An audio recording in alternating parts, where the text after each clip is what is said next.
What is up, YouTube? Here I am, the gray car. On my Instagram, I call it the silver bullet, but that's besides the point. I pretty much have everything ready to pull the motor. Harness-wise, as you can see, like everything's disconnected. Hoses, intercooler piping. Excuse the wind noise, by the way. Power steering pump. I think all I really need to disconnect is the AC condenser. That way I can keep the AC. I'm not really sure if it's charged or not, but I'm assuming so. So let me see if I can find a way to keep that on there without having to unbolt it, if anything. Or worst comes to worst, I'll just disconnect the lines and have it recharged eventually. But yeah, right now I have to unbolt the starter. I already have the wiring disconnected. I just need the power wire to disconnect and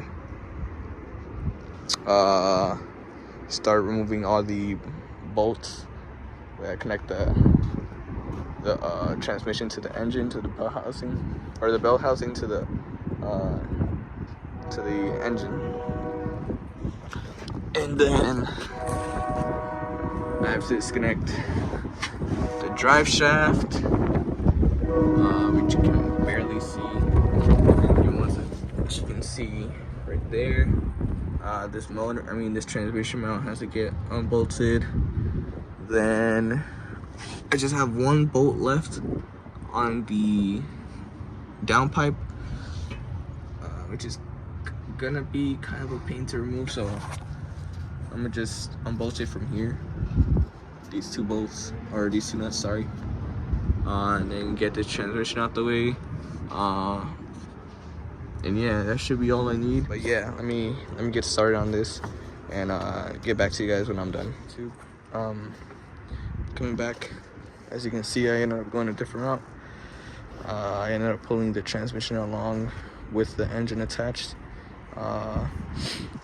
Same process applied, except the only difference was I didn't have to undo the bell housing bolts, as you can see, obviously.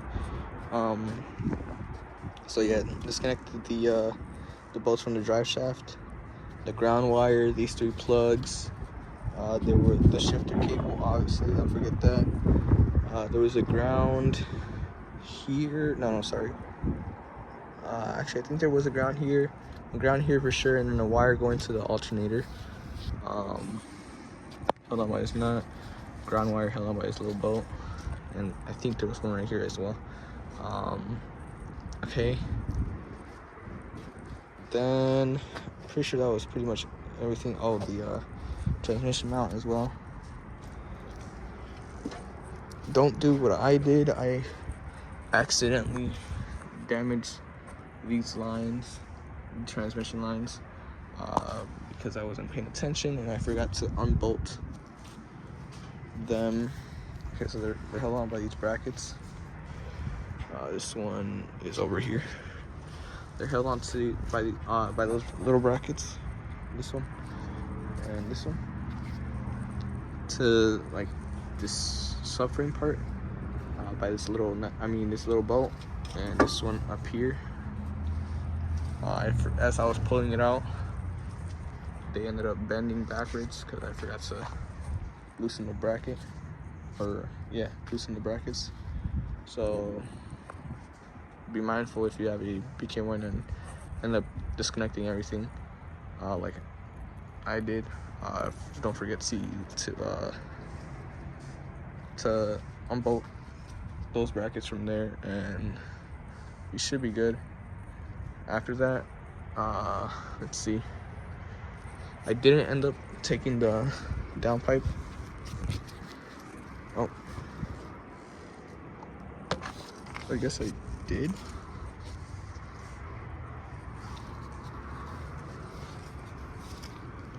I must have forgot, but apparently I took out this bolt, and oh yeah, I do remember. I took out this bolt, but you don't have to.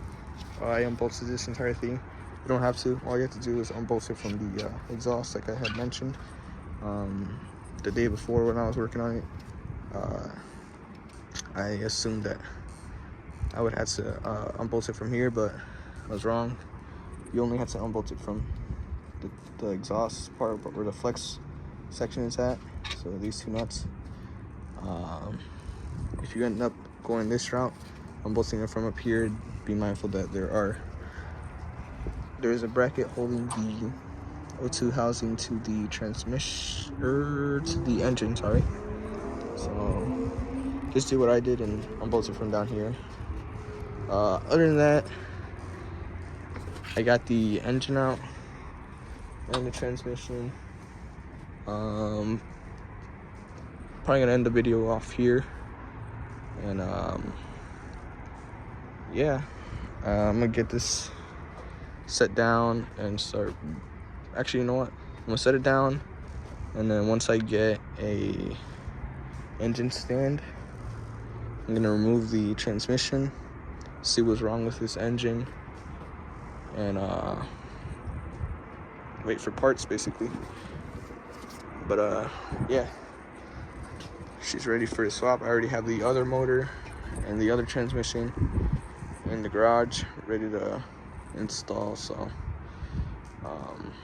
before I do that, I want to get a full timing kit, the upgraded timing kit from the BK2s, and do the timing service on that engine that was in the white crash Genesis. So yeah, I did end up disconnecting the AC lines. I just figured I would get it recharged some other day. So yeah, that's pretty much it for today. Can't really think of anything else that I had to do in order to get these out. Yeah, I mean, see you guys in a different video. Let you guys know how it goes. Follow my Instagram at 3clean. So I'll leave that in the description. I'll leave it somewhere written here. So yeah, peace.